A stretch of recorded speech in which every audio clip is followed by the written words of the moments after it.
सरकार ने हितधारक परामर्श के लिए भारतीय बंदरगाह विधेयक 2022 का मसौदा जारी किया। निम्नलिखित कथनों पर विचार करें। 1. बिल 114 साल पुराने भारतीय बंदरगाह अधिनियम वर्ष 1908 को निरस्त करने और बदलने का प्रयास करता है। 2. यह समुद्री राज्य विकास परिषद को प्रमुख और गैर प्रमुख दोनों बंदरगाहों के विकास के लिए एक राष्ट्रीय योजना तैयार करने का अधिकार देगा। ऊपर दिए गए कथनों में से कौन सा से सही है? ए. केवल एक। बी. केवल दो। सी. एक और दो दोनों। डी. उपरोक्त में से कोई नहीं।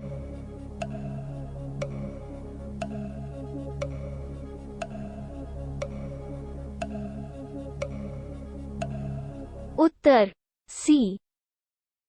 केंद्रीय बंदरगाह, नौवहन और जलमार्ग मंत्रालय ने 1908 के 114 वर्षीय भारतीय बंदरगाह अधिनियम को निरस्त करने और बदलने के लिए भारतीय बंदरगाह विधेयक 2022 का मसौदा तैयार किया। बंदरगाहों पर प्रदूषण की रोकथाम के लिए बंदरगाहों से संबंधित कानून को समेकित और संशोधित करना। समुद्री संधियों और अंतर्राष्ट्रीय उपकरणों के तहत जिसमें भारत एक पक्ष है, देश के दायित्व का अनुपालन सुनिश्चित करने के लिए और बंदरगाहों के संरक्षण के लिए उपाय करना। भारत में गैर प्रमुख बंदरगाहों के प्रभावी प्रशासन, नियंत्रण और प्रबंधन के लिए राज्य समुद्री बोर्डों को स्थापित करना और सशक्त बनाना। यह प्रमुख और गैर प्रमुख बंदरगाहों के विकास के लिए एक राष्ट्रीय योजना तैयार करेगा। पत्तन संबंधी विवादों के समाधान के लिए न्याय निर्णायक तंत्र की व्यवस्था करना और पत्तन क्षेत्र के संरचित विकास और विकास को बढ़ावा देने के लिए एक राष्ट्रीय परिषद की स्थापना करना। भारत की तटरेखा का इष्टतम उपयोग सुनिश्चित करना और उससे संबंधित या उससे जुड़े मामलों की व्यवस्था करना। निम्नलिखित में से किस संगठन ने हाल ही में global estimates of modern slavery report जारी की है? ए. संयुक्त राष्ट्र अंतर्राष्ट्रीय बाल आपातकालीन कोष। बी. संयुक्त राष्ट्र विकास कार्यक्रम। सी. संयुक्त राष्ट्र जनसंख्या कोष। डी. अंतर्राष्ट्रीय श्रम संगठन।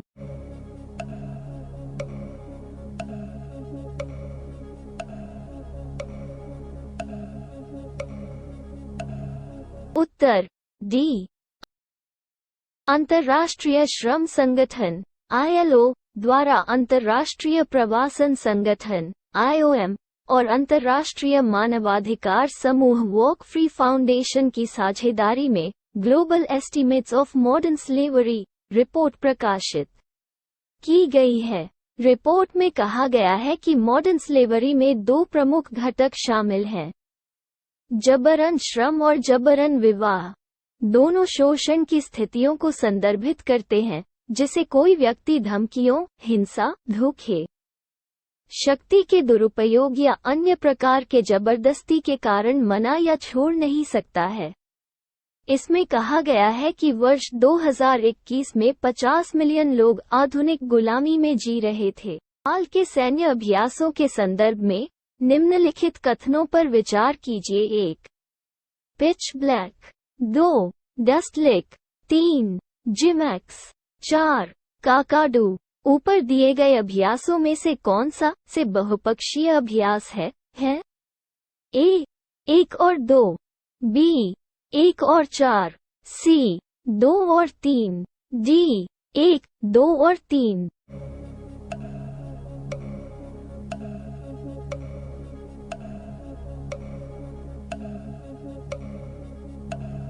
उत्तर बी। Pitch black. यह रॉयल ऑस्ट्रेलियाई वायुसेना द्वारा आयोजित एक द्विवार्षिक बहुराष्ट्रीय युद्ध अभ्यास है।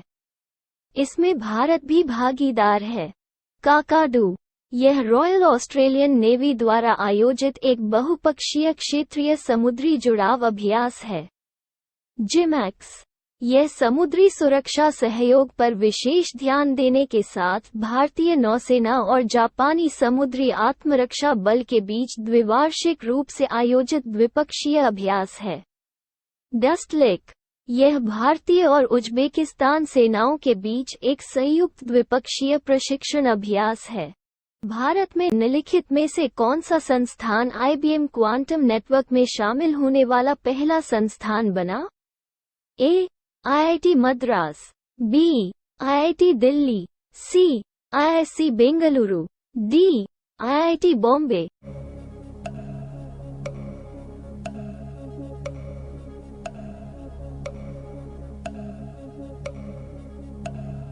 उत्तर ए.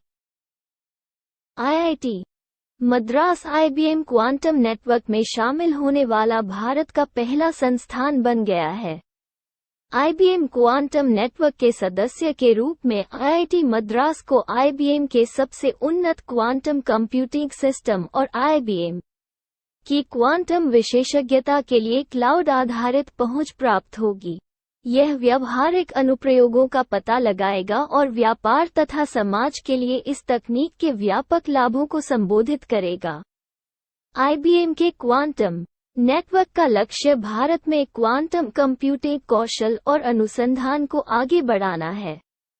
क्वांटम कंप्यूटिंग एक तेजी से उभरती हुई तकनीक है, जो जटिल समस्याओं को हल करने के लिए क्वांटम यांत्रिकी के नियमों का उपयोग करती है। इलेक्ट्रॉनिक्स और सूचना प्रौद्योगिकी मंत्रालय ने भारत में विस्तारित वास्तविकता XR प्रौद्योगिकी स्टार्टअप में तेजी लाने के लिए किस वैश्विक दिग्गज के साथ सहयोग किया है? A. Microsoft, B. Google, C. Meta, D. Amazon.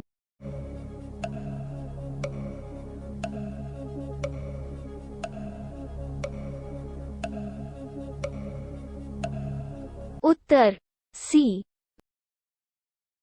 Meta के सहयोग से MEITY स्टार्टअप हब MSH पूरे भारत में XR प्रौद्योगिकी स्टार्टअप को समर्थन और गति प्रदान करने के लिए एक कार्यक्रम शुरू करेगा। यह सहयोग उभरती और भविष्य की प्रौद्योगिकियों में कुशल बनाने के सरकार के प्रयासों का हिस्सा है।